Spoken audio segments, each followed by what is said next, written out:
we are well aware we've been dealing with wildfires here in our state and wildfire smoke from Canada, but is it anything new? And if it is so, why is it happening now? Meteorologist Dana Osgood takes a closer look.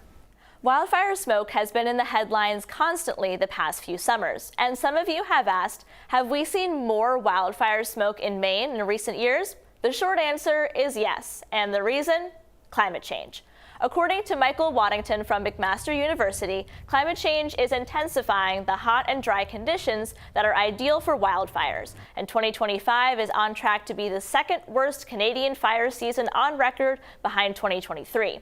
Canadian fire activity, which is where most of the smoke in Maine comes from, has increased dramatically starting in 2005, which coincided with a drier trend after a much wetter 1990s. Moisture deficits increased due to rapid warming and increased evaporative demand. These decreases in moisture altered fire fuels and made them more flammable.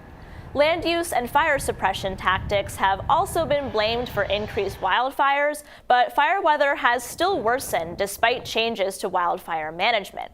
Quote, in addition to the increased likelihood of extreme fire weather in any individual ecosystems, human influence on the climate has also increased the likelihood that large areas of Canada will experience severe fire weather during a single fire season, according to a 2024 study published in Communications, Earth and Environment.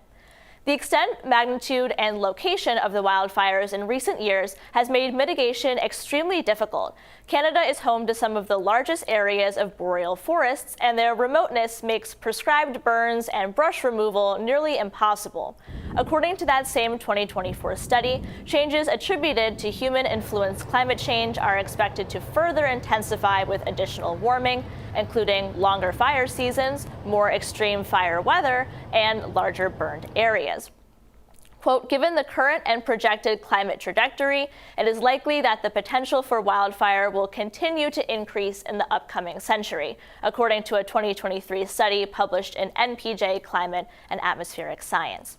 As the Canadian wildfire season continues to worsen, more smoke will be emitted into the air, and that smoke will continue to reduce the air quality in areas like Maine. What is the solution here? Just like with a lot of extreme weather events of late, it all comes down to the mitigation of human-caused climate change. In the studio, I'm meteorologist Dana Osgood, News Center, Maine.